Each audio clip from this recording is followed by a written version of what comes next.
Bienvenidos al Rincón del Compliance Podcast. Yo soy David Caballero y en este caso este espacio nace como algo natural del Rincón del Compliance, donde ustedes saben que tratamos de dar la información ágil, sencilla y fácil de digerir.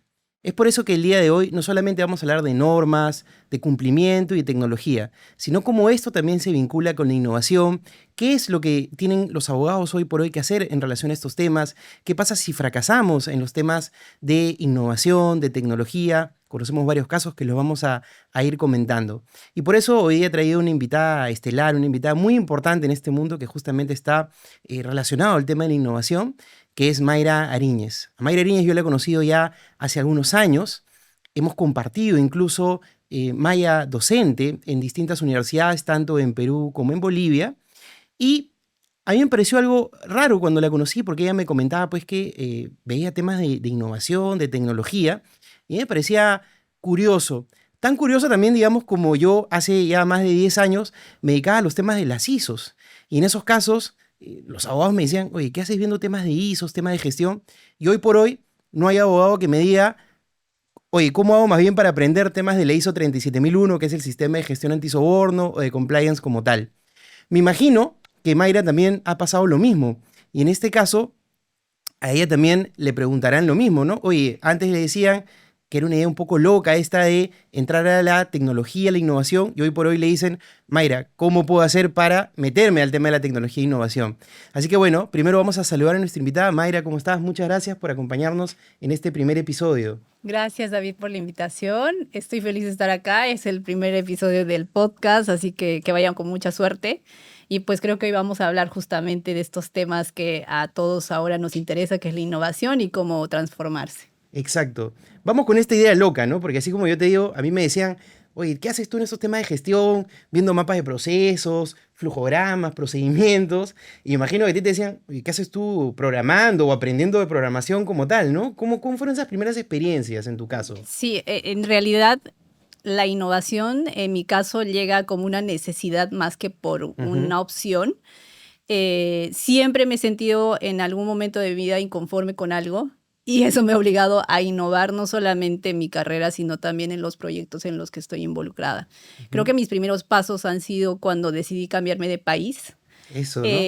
Con mucho miedo, justifiqué ese cambio para hacer una maestría, pero en realidad era mi necesidad de cambiar de ambiente. No es que fuera malo lo otro, pero necesitaba encontrar como que una respuesta a problemas que yo buscaba, ¿no? Entonces, los primeros pasos fueron, ok, creo que nadie me va a apoyar, pero siento y tengo una intuición de que puedo lograr algo, ¿no? Sí, bueno, para los que están conociendo recién a Mayra, ella es de Bolivia, ¿no? Fue lo primero que me comentó, por eso venía hoy de verde, ¿no? De verde Sí. esperanza. Y bueno, nada, cuéntanos también un poco, ¿no? Porque yo imagino, ¿habrás tenido algún tipo de reacciones de abogados, amigos, en esa época, hace 10 años creo que ya nos conocemos, Sí, o 8 años, sí. que te decían, ¿qué hace metida en ese mundo? ¿De la tecnología propiamente? Sí, en realidad gran parte de los detractores, debo decir, porque siempre hay detractores, eran personas que eran, pues tenían una formación muy pues rígida, ¿no? Y desconocían este tipo de temas. Y entonces en primera instancia nosotros cometemos el error de siempre preguntar al que no sabe o al que no está orientado a nuestro perfil o a donde queremos seguir, ¿no? Entonces los primeros detractores eran esas personas que pues no habían visto el cambio, que no tenían esa mentalidad que yo tenía y quizás alguna vez me influían y yo decía, bueno, no voy a lograr nada con eso. ¿Qué te decían? ¿Recuerdas alguna anécdota así graciosa? Por ejemplo, abogados míos que me decían, oye, ¿y tú a qué te dedicas? Y yo ponía como que soy abogada digital y estoy enfocada en innovación y en transformación digital, pero ¿qué haces, no? Y la pregunta era muy ¿Cómo se come recurrente eso? Claro. y hasta el día de hoy hay muchos que sin conocer y sin comprender realmente qué es lo que hago, me apoyan amigos, colegas, hasta mi propio padre, que sin entender sabe que he encontrado como que mi lugar en una industria que es tan grande que me hace sentir finalmente conforme, ¿no? Exacto. Por ahora. Por ahora. Sí. ¿A qué se dedicará después Mayra? Vamos a averiguar. Okay. Y escúchame, bueno, así como yo, digamos, en mi caso, la ISO 37001 dio vuelta a esto que decían, oye, ¿qué haces ahí? Y después la siguiente pregunta, ¿cómo hago para meterme ahí? ¿No? Que me decían ya mis amigos abogados. En tu caso también, ¿cómo dio vuelta esto? ¿No? O sea, ¿en qué momento tú sentiste que esto, dijiste, oye, aquí hay un gran tema para desarrollar, llegó mi momento, ¿no? Mi prime, como dicen ahora los chicos. Mi prime. ¿Crees que también fue justamente el tema de la pandemia que logró acelerar también estos puntos? Sí, en realidad no fue un hito, fueron varios hitos. De hecho, yo recuerdo que cuando estudio este tema, porque para los que no saben, pues uno se puede especializar en temas de tecnología, transformación digital, inteligencia artificial, independientemente del camino que querramos seguir, esto es ya una necesidad. Y cuando empiezo a estudiar el tema, me doy cuenta de que éramos muy pocos en Latinoamérica. De hecho, éramos dos, ¿no? Sí. Estudiando un curso en España. Y pues en Europa había muchas personas involucradas, ya sabían muchas cosas, y yo decía, ok, acá hay algo que en Latinoamérica se está obviando, ¿no? Exacto. Entonces el primer hito pienso que es la digitalización primaria que se da entre el 2000 a 2010, ¿no? Donde ya se empiezan a adoptar los primeros softwares. De hecho, antes de eso, en 1995 ya el Poder Judicial en muchos países ya tenían como que sistemas que automatizaban. Pienso que el segundo hito llega a ser cuando pues aparecen las nuevas tecnologías, ¿no? En este caso cuando hablábamos de blockchain por el 2016, Claro. 2015 y luego ya la pandemia, ¿no? La pandemia no es un hito, para mí aceleró más bien esa adopción. Exacto. Porque claro, los abogados teníamos sistemas que podían hacer videoconferencias hace ya más de 20 años, pero Claro. nunca lo habíamos adoptado, ¿no? Y Pero aparte acá, el abogado es muy, muy tradicional, como tú dices. y de hecho yo al dictar clases sobre eso les explico por qué somos así, ¿no? Porque en realidad esto viene de nuestra formación. Los abogados, cuando adoptamos cualquier innovación, no las apropiamos y la tenemos por siempre. Por ejemplo, el correo electrónico, ¿no? O, por ejemplo, la imprenta de Gutenberg, ¿no? Que lo tuvimos después de muchos años, se imprime la primera norma. Sí. Ya había la imprenta 40 años atrás, pero nosotros dijimos, creo que podemos imprimir, ¿no? Y creo que podemos ayudarnos de esto. Sí, y lo mismo pasó con la videoconferencia, que al día de hoy pues es un elemento básico en las audiencias y en la justicia, ¿no? Claro. Y entonces la pandemia es un acelerador más que un hito para mí, y creo que ahorita estamos en un nivel de madurez intermedio. No voy a ir a temas conceptuales, pero veo que pues para los abogados y la industria legal la adopción de la tecnología no es una opción, sino es Ya una es una necesidad, realidad, ¿no? y es pues parte de la competitividad, ¿no? Tal cual. Sí. Y Mayra, justamente sobre eso, ¿tú crees que ya los abogados, como mencionaste esto de la imprenta, de los correos y tal, Ok. crees que hemos llegado muy tarde al tema de la tecnología? En realidad no hay tarde. Ajá. De hecho, eso es como que un síndrome que tenemos todos cuando nos enteramos de un nuevo tema. Pensamos que estamos tarde, y en realidad pues no todo se adapta a todos los rubros dentro del sector legal. Vamos a decir, el sector legal, como cualquier industria, porque somos una industria, factura, ¿no? Y es un ámbito donde hay negocios. Y dentro de los negocios, anteriormente teníamos como que claramente una firma de abogados, un despacho pequeño, teníamos también al grupo de notarios, ¿no? Y así como que pequeños grupos de personas que se habían especializado en un área de la industria legal. Al día de hoy esto se ha diversificado, ¿no? Entonces yo creo que no han llegado tarde, sino que en este momento como abogados tenemos más oportunidades para diversificarnos hacia dónde queremos ir, ¿no? Si antes Estamos nos a tiempo formaban, todavía. sí, y si antes nos formaban solo para ser notarios o jueces o fiscales, al día de hoy pueden tener una carrera como la mía, que no necesariamente estoy asesorando clientes, pero que sí estoy viendo detrás del negocio, como que ahora ustedes detrás de cámaras, cómo se orquesta este tema de la industria legal, y apoyar con la tecnología, que con la innovación hace que seamos más eficientes, facturemos más, y creo que ese es la forma en la que hay que ver la tecnología en relación con nuestra carrera. Eso es muy interesante, justo porque yo estaba alimentándome un poquito de podcast, de lecturas, ¿no? Para estar un poquito más informado de estos temas. Y en estos casos escuchaba algo que decía un abogado de España, ¿no? Que él decía que no estaba de acuerdo que este tema de la IA, la tecnología como tal, se adopte como una rama del derecho, ¿no? Porque, digamos, como la rama del derecho civil, penal, tributaria, qué sé yo, ¿no? Sino que para él más esto eran herramientas que le tienen que servir a los abogados, ¿no? Para, bueno, como tú has dicho, ¿no? Ejercer mejor, ser más eficientes, poder contar con menos personal, ¿no? Al final eso, digamos, te va a convenir también en la facturación final o ya, digamos, en el ingreso neto como un estudio, ¿no? Claro. Y creo que en realidad hay que ver la tecnología como transversal, ¿no? Yo siempre que dicto posgrados y muestro las bondades y las facultades de las nuevas tecnologías lo veo como algo transversal, que puede ser útil para un área como otra no. Claro. Y pues lo que sí es cierto es que como cuando uno empieza a leer las normas, es necesario también aprender a leer las tecnologías, ¿no? Para saber qué se aplica a nuestro rubro y también saber los riesgos, porque ahorita no solamente hablamos de innovación, sino también las limitantes que tenemos en los países para poder utilizar ciertos tipos de tecnologías. Muy Así bien. que bueno, estoy de acuerdo Y en contigo. base entonces a lo que dices, la innovación, digamos, en el derecho empieza por la mentalidad, en este caso, de los dueños de los estudios de abogados, empieza por las herramientas, y ahí vamos a contar algunos casos que yo tengo también y tú también seguramente tienes, pero preliminarmente quiero hacer esa pregunta. ¿Empieza por la mentalidad o por las herramientas propiamente? Yo creo que es una mezcla de todo, ¿no? Es una mezcla de todo. Es como una buena receta. Si algo falta, no va a funcionar. Así es la innovación. Sí. En temas de, digamos, de teorías, me gusta hablar mucho de la teoría del la difusión de la innovación, que esto comienza hace 50 años a estudiarse, muy poco más, porque no solamente hablamos de la innovación en el sector legal, sino en general, ¿no? O sea, todo nuestro mundo se ha llevado a cabo gracias a la innovación hasta donde estamos hoy. O sea, siempre han tenido que haber inconformes con algo para que haya algo nuevo. Claro. Y el dilema de la innovación habla de justamente eso, ¿no?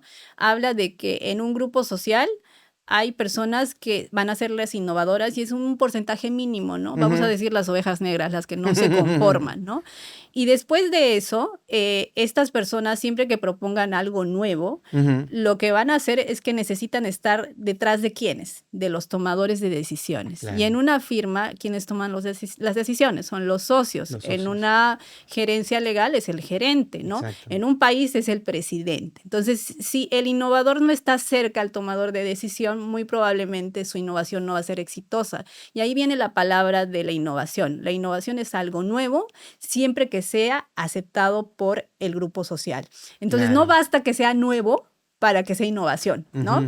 Ahí vamos a poner el ejemplo de Telegram y WhatsApp, que siempre lo pongo. En Latinoamérica, el nivel de adopción de Telegram es menor al de WhatsApp. ¿Pero por qué? Sí. Telegram tiene muchos más beneficios que WhatsApp. Exacto. Creo que la innovación ha jugado un punto a favor de WhatsApp, ¿no? Entonces, ¿por qué? Porque en algún momento se puso de moda y todo el mundo se pasó y dijo, oye, te escribo por WhatsApp. ¿Qué es WhatsApp? ¿No? Y así pasa también en el sector legal, ¿no? Si el tomador de decisión está de acuerdo o entiende la innovación, pasa al siguiente nivel. Y el siguiente nivel va a ser ¿quién? El adoptador primario, ¿no? Van a ser como que los abogados que estamos estudiando tecnología, que nos informamos al día a día de las noticias. Y si el adoptador primario también se pega, vienen los rezagados, que serían al final de cuentas ahora nuestros abogados que todavía utilizamos correo, incluso algunos que utilizan fax todavía, que no les queda de otra que adoptar también la tecnología, como que cuando están en una audiencia virtual, sumarse a la plataforma, ¿no? Es el caso, por ejemplo, de familiares que tengo que son abogados que me dicen, ay, no sé cómo que conectarme a esta plataforma, no sé por qué tengo que hacer audiencias virtuales y ahora todo se puede hacer presencial, pero ya estamos en esa onda, ¿no? Yo hace como 5 o 8 años estuve por el Callao y fui un abogado y tenía todavía máquina de escribir, imagínate. Sí, ¿no? o sea, todavía hay, y está bien, es algo vintage, se valora. Puede hasta cobrar más por eso, ¿no? Claro que sí, pero en realidad creo que así funciona la innovación. Entonces, volviendo a la buena receta, creo que una mezcla entre un tomador de decisiones que esté bien informado con un innovador y con la tecnología correcta, creo que puede dar un buen resultado a una firma de abogados o a una empresa del sector legal que quiera transformarse digitalmente. Buenísimo. Mira, ahora te voy a contar una historia personal y también de un amigo, justamente, yo que creo puede tener cierto éxito y otro que no lo pudo tener, más o menos ahí para que me des tus apreciaciones, ¿no? Yo, como tú sabes, ya te he compartido también, he podido desarrollar un software que se llama Legal Check, que ayuda justamente a identificar los requisitos legales en materia de seguridad en el trabajo, medio ambiente, a evaluarlos, a dar alertas, y ahora estamos incluso añadiendo algunos módulos que te voy a llamar también ahí para que me puedas asesorar en algunos temas. Ya, okay. Pero el proceso no fue fácil, ¿no? Para mí. Claro. Tuve muchos dolores, como se dice, y no solo los dolores de los 40 años ya que empiezan la rodilla, eso, sino dolores propiamente empresariales, ¿no? Okay. Y en mi experiencia, yo incluso en algún momento llamé a una persona muy amiga mía que es máster en inteligencia artificial, ingeniero de sistemas, todo esto, y él me pudo ayudar a ver cosas que yo evidentemente creo jamás ni en mi mejor sueño hubiese identificado el software como fallas propias del sistema, ¿no? Eso es por mi lado. Y después tuve otro amigo, que incluso fue mi jefe hace muchos años, que él me comentó que quería hacer un software. Y Ok. pasó hasta por 4 o 5 ingenieros y nunca nadie le pudo dar el software que él buscaba, ¿no? Que era un Wow. tema de búsqueda de antecedentes y qué sé yo. Entonces, ahí yo también me empecé a cuestionar, ¿no? Y justamente fue algo que conversamos previamente, ¿no? Para que tú también nos puedas dar una respuesta un poco más robusta, porque es, ok, cuando un abogado hace estos temas, necesita, además de contratar evidentemente una empresa especialista en software, alguna especie de analista, asistente, asesor de tu confianza, como fue mi caso, y no el caso de mi amigo que no logró, ¿no? Concluir con el software que quería. Es importante esta ayuda que necesita un abogado al no saber, no como tú, ¿no? Que tú eres sí la abogada innovadora, pero los abogados, digamos, de a pie en el Perú, que somos la mayoría, que no tenemos ese conocimiento de desarrollo, de códigos, ¿no? De tantas estas cosas. ¿Consideras tú que es importante que nos rodeemos de esta persona, además de lo que contrates? Sí, y acá viene como que mi call to action, como Ajá, dicen, ¿no? perfecto, perfecto. Eh, en realidad, al día de hoy, hay muchos profesionales en el sector legal, pero muy pocos profesionales capacitados en este tema, ¿no? Y de hecho, la capacitación que se está haciendo es muy teórica sobre temas de Exacto. tecnología más que técnica. Y entonces necesitamos hablar de ingenieros legales, ¿no? Analistas de Wow, datos que estén interesante eso. enfocados a el área legal, ¿no? Justo en una semana voy a dar una charla sobre eso en Buenísimo, Chile. invítame, invítame. Igual te voy a pasar el link, Claro.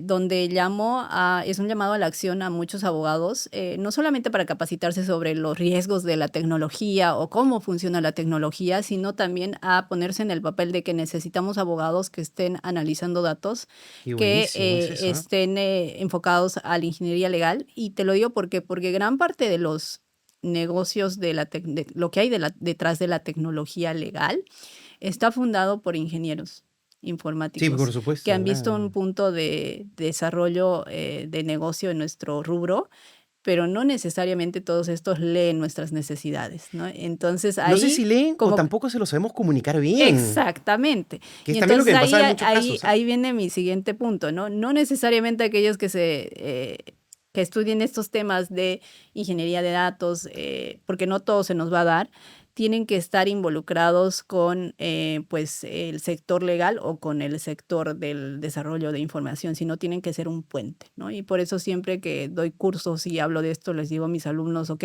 esto no queda acá, ve que en Claro, lo que eres bueno, especialízate, porque finalmente un día vas a tener una idea innovadora y no vas a saber por dónde comenzar. Pero sí. si sabes por dónde comenzar y hacia dónde ir, yo creo que vas a poder resolver el problema que te planteas, ¿no? Entonces ahí ¿Y creo esto que de es muy ingeniería importante. legal, sabes si actualmente se enseña en una De hecho, universidad? el 2018 cuando estudiaba Legal Tech, de hecho hice Ujú, un curso en Legal Tech, no estoy hablando así claro. porque solamente es algo empírico, Ujú, sino que estudiamos mucho de esto, ¿no? De cómo las empresas, las principales empresas tecnológicas llenaban este tipo de profesionales, ¿no? Y la wow. ingeniería legal, pues no es que haya una carrera como tal y si hay, pues no la he Ajá, ajá, buscado, ajá. pero si vamos a la ingeniería de datos, podemos enfocarla a los problemas legales, ¿no? Y es donde muchos empíricamente se están especializando ahora, porque ahora hay muchas empresas o emprendimientos en Latinoamérica del sector legal sobre ingeniería de datos, sobre inteligencia artificial, y es ahí donde estos profesionales quizás podrían pasar su experiencia a los que vienen, Buenísimo. ¿no? Y a los jóvenes Entonces que ya saben las ahora universidades, hay una nueva carrera que crear, ingeniería legal, ¿no? Al menos empezar por un ingeniería de diplomado. datos, ¿no? Es que, Ingeniería a ver, el legal. Pero a mundo mí me legal gustó es más una ingeniería legal, ¿ah? Eso estaba Sí, buenísimo, el la verdad. mundo del sector legal es un mundo de datos. Tú sabes que nos Por basamos en el supuesto. conocimiento y la información. Y el que tiene el conocimiento y la información y lo sabe analizar y sacar provecho va a tener buenos resultados, Muy ¿no? bien. Mm. Entonces, ingeniería legal, tener una buena comunicación con tu desarrollador que has contratado, me parece fundamental. Pero hay otro tema adicional, que es el tema tal vez del miedo al fracaso que existe en el Perú y en general en nuestras culturas en Latinoamérica, también lo Sí, sabrás en Bolivia. Hace poco estuve leyendo un libro de Andrés Oppenheimer, donde él decía que fue a Silicon Valley, en este libro Cómo sí, salir del pozo, y en ese transcurso que él tuvo por Silicon Valley se encontró con algunos desarrolladores, empresarios ya, que tienen pues empresas unicornio, que tú sabes, claro. ya tienen una evaluación pues, muy grande en el mercado, una valorización muy grande en el mercado. Y a él le sorprendió mucho, lo cuenta en su libro, que ellos le contaban más las empresas con las que habían fracasado que la empresa con la que había tenido éxito, ¿no? Que incluso él lo quería entrevistar por la empresa que tenía tenido éxito, pero ellos le contaban más sus Su fracasos. fracaso. Y eso también creo que influye mucho en nuestro sector, ya como abogados, Sí, y además, o sea, y si mezclamos los dos, es algo que nos tira un poco para abajo los abogados, creo, ¿no? Acá sí, se castiga mucho el fracaso, cosa que no pasa en Estados en Unidos. Hay Estados una ley de Unidos. quiebra personal, incluso en Estados Unidos, Sí. cosa que no hay aquí, ¿no? Entonces, un poco a ver tu opinión sobre eso. Bueno, esa pregunta es muy interesante porque tiene mucho que ver también con la innovación, Ujú, ¿no? Entonces, vamos a pasar de lo que es la tecnología a lo que es el fracaso en general. Mira, ujú, mi apreciación sobre el fracaso es que el fracaso es parte del proceso, exacto. sobre todo en esos lugares como Silicon Valley. Para que haya un buen resultado tienen que haber miles de fracasos, ¿no? Ujú, Porque no pueden llegar al resultado óptimo a la primera. Entonces, exacto. el resultado eh, principal va a ser el fracaso, ¿no? Entonces, entender que el fracaso es parte de nuestro proceso nos hace más resilientes. En mi perspectiva personal como profesional, he pasado por múltiples fracasos profesionales y personales. Yo Y también. en un inicio, como buena latinoamericana, me Ajá. culpaba y me Sí, latigaba, ¿no? claro, claro, claro. Pero Además, muchas veces la gente, tu entorno también te hace sí, sentir te dice, culpable por eso, ¿no? no tienes trabajo, ¿no? O, pero ¿qué haces acá? ¿Volverías a tu país, no? Y te Ujú, cuestionan cosas que quizás tú no te las has cuestionado. Entonces, entender que el fracaso es parte del proceso es súper importante y para mí, pues desde mi perspectiva, para cambiar ese tipo de cultura, porque es inevitable que mantengamos esta cultura, va a seguir. así es. Pero para los nuevos profesionales que en algún momento de su vida se cuestionen y digan, oye, creo que estoy fracasando, piensen que están pasando un proceso y ese proceso le está ayudando a ustedes a reenfocar hacia dónde quieren ir, ¿no? Exacto. Múltiples fracasos hacen un buen resultado, ¿no? Bueno, Entonces, para pasar por el buen resultado, tenemos que tener sí o sí un fracaso. Y mi consejo sería para los que están pasando por un momento de oscuridad, como quiera llamarse fracaso, es vuélvanse resilientes, ¿no? exacto. La palabra resiliente no tiene nada que ver con ser fuertes, sino con prepararse tanto para las subidas como para Como para las bajar. bajadas, ¿no? Y a mí me encanta también ese libro, estudio mucho de temas de autoeducación, Ujú, liderazgo, porque es importante entender que al día de hoy hay tantos profesionales como tantas oportunidades y para llegar a donde queremos llegar, no solamente en el ámbito profesional y personal, tenemos que ser abiertos al fracaso y ujú. tenemos que ser resilientes. Creo que ese es Podemos mi... decir que fracasar en innovación puede ser en realidad una ventaja competitiva en todo caso, porque ya te estás metiendo al mundo, estás conociendo. Exactamente. Y como te digo, es parte del proceso. Fracasar es Así parte del es. proceso. Cuando nosotros hablamos en temas de innovación, no hablamos solo de tecnología. Por ejemplo, nuestros abogados vienen con un problema que puede ser un dolor, digamos, si lo vamos a poner en un caso médico, un dolor, y yo le Ujú, tengo que dar una medicina, pero para llegar a esa medicina tengo que hacer miles de pruebas, ¿no? ujú, Y muchas veces las pruebas que hago no tienen buen resultado, ¿no? ujú. Y es ahí donde la gente que no es resiliente se desanima y dice, Exacto. ok, creo que no hay solución a mi problema. Y en realidad es que cada vez que hay un fracaso nos acercamos más al resultado, Tal cual. ¿no? Y entonces hay que verlo así. Y ahora un tema ya de adaptación, ya para ir un poco cerrando con estos temas. Em, Leí una estadística en Estados Unidos y en Europa, en Perú no hay una estadística como Sí, tal, que casi el 80% de los abogados, de a pie, digamos así, de manera individual, ya utilizan IA, ¿no? sí. Inteligencia artificial como tal, para diferentes temas. Pero los estudios de abogados en Europa y en Estados Unidos llegan más o menos a un 24%. Eso me quiere decir que hay gente que está utilizando la IA a las espaldas de su jefe, ¿no? Sabiéndolo o no sabiéndolo el jefe, evidentemente, ¿no? Entonces, ¿qué reflexión te genera eso, ¿no? O sea, oye, la realidad es que, y yo no sabría en Perú, que no creo que llegue ni al 10% de los estudios de abogados, pero imagino que igual un 80-90% de los abogados de a pie, no sé, en los estudios más grandes hasta los más Ujú. pequeños, ya los jóvenes deben estar utilizando la herramienta IA. Sí, ¿Qué tiene que decirnos esto, no? esto es como que una realidad, ¿no? Es Tal una cual. realidad en todo el mundo y es que, a ver, cualquier persona que vea una herramienta que le pueda hacer más eficiente su día y poder tener más horas para uno mismo va a ser Ujú, útil, ¿no? En exacto. realidad la inteligencia artificial, sobre todo la generativa, ha pegado mucho porque precisamente utiliza un tipo de lenguaje de programación que sabe leernos a nosotros como personas y donde no nos hace pues ruido hacerle una pregunta y conseguir una buena respuesta. Pero acá vienen dos temas muy importantes que lo Ujú, hablaba hace poco en un congreso, es la ética y la transparencia. ¿No? O sea, exacto. a los abogados del día de hoy hay que enseñarles también mucho de ética, ¿no? Estamos acostumbrados a Y se ha darle la... dejado de enseñar en muchas Sí, universidades, sí, en ¿ah? muchas universidades. Hemos dejado de enseñar eso Y es importante también que los hemos formado desde una perspectiva muy industrialista, ¿no? Estamos formados desde la perspectiva industrialista. ¿Qué quiere decir con eso? Con que triunfas cuando tienes clientes, cuando tienes casos resueltos y cuando ganas. Y en realidad la abogacía no es eso, ¿no? Exacto. La abogacía es dar una pues, asesoría integral. Entonces, muchos abogados recurren a la inteligencia artificial. ¿Para qué? Para buscar respuestas, ¿no? Y muchas veces las respuestas no están con la inteligencia artificial. Y para eso es importante, uno, pues tener una buena política de uso de ella en las instituciones, ¿no? Claro. Donde En los estudios, ¿no? delimitemos el uso de las herramientas que están abiertas ahora al público. 2, que el abogado tenga más ética, estudiar ética y entender que la IA es una herramienta, más no es la respuesta, es un medio, pero no es la respuesta. Y el punto 3 es entender que como empresas tenemos que ser transparentes hacia nuestros clientes, ¿no? Exacto. Y ahí viene el problema ahora del uso de la tecnología, ¿no? Que ese tipo de transparencia no se está pudiendo mostrar, ¿no? Por eso Perfecto. mismo vienen las ISOs, ¿no? Acá Sí. tenemos la 27000, que es la Claro, de ciberseguridad, de y la ciberseguridad. Y hay una 42001, que tiene que ver con sobre el IA. uso de inteligencia artificial. Tal cual. Sí, ahí viene la Perfecto. regulación. Y si tuvieras que darle un consejo final, digamos, a los estudios de abogados de Perú, de Sudamérica, de Latinoamérica, que es donde más nos ven, ¿qué les tendrías que decir, Mayra? O sea, ¿cuál sería ese primer paso que tienen que dar hoy? Ya, ayer incluso, ya. El primer paso es dejar de reaccionar como el de al lado, ¿no? En el sector legal tenemos nosotros la costumbre de ver qué hace el de al lado y adoptar algo Lo copio. algo como si fuera pues mi medicina también. No todos los sistemas o los procesos de innovación se adaptan a nuestra realidad. El segundo paso es entender cuáles son nuestros problemas internos y cómo podemos ayudarnos con la innovación y quizás con la tecnología, porque la tecnología no es solo innovación, para minimizarlos, reducirlos o ser más eficientes. El tercer paso es ver nuestras bases de datos y bancos de datos. El sector legal se mueve por el conocimiento. ¿Y qué es conocimiento? Es información acumulada. Tenemos un montón de documentos que están ahí en diversas nubes donde no les damos utilidad, ¿no? Y entonces, para empezar a innovar, tenemos que darle utilidad a esa información. Y esa información nos va a dar, por ejemplo, procesos de agilización, ¿no?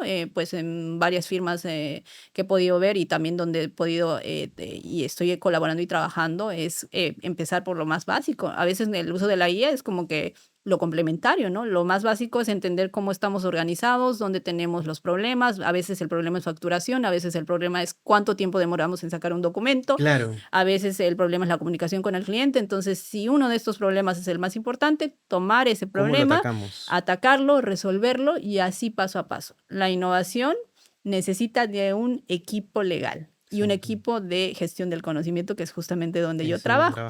Entonces, es un equipo de abogados que van a analizar justamente eso, porque el abogado de día a día que está asesorado está enfocado a asesorar al cliente, pues no va a estar viendo estos temas, ¿no? Exacto. Mayra, gracias por esta conversación tan honesta. Ha pasado el tiempo volando, sinceramente. Pero bueno, nada, unas palabras finales si quieres para que te sigan en tus redes, dónde te ubicamos. Sí, bueno. La abogada digital. Sí, pues en LinkedIn estoy como Mayra Alejandra Ariñez Vera. Me pueden seguir ahí. Y en Instagram estoy como La Abogada Digital. Es una cuenta que la abrí en el 2018 sin saber que tenía que registrar mi nombre, pero no está registrado aún. Pero es una cuenta que la abro donde comparto mis cosas, ¿no? Y ahora voy a estar compartiendo más cositas. Perfecto. Y pues nada, me pueden seguir ahí. Y para cualquier cosa, estoy en ambas redes y para cualquier consulta también. Excelente. Muy bien, justamente este podcast ha nacido para esto, para este tipo de conversaciones, digamos, más llanas en cuanto a información que podemos brindar a abogados, a personas de la tecnología que también quieran trabajar en sociedad con algunos abogados. Yo le agradezco mucho a Mayra por este primer episodio, creo que hemos empezado con muy buen pie. Justamente lo que tratamos también de hacer es de no solamente hablar desde el derecho de una forma un poco más aburrida, sino también más dinámica y con tips reales que le puedan servir a los abogados y a las personas que están, en este caso, también en el mundo del compliance. Así que nada, los esperamos en un siguiente episodio. Esto fue nuestro primer episodio del Rincón del Compliance Podcast. Soy David Caballero y nos vemos.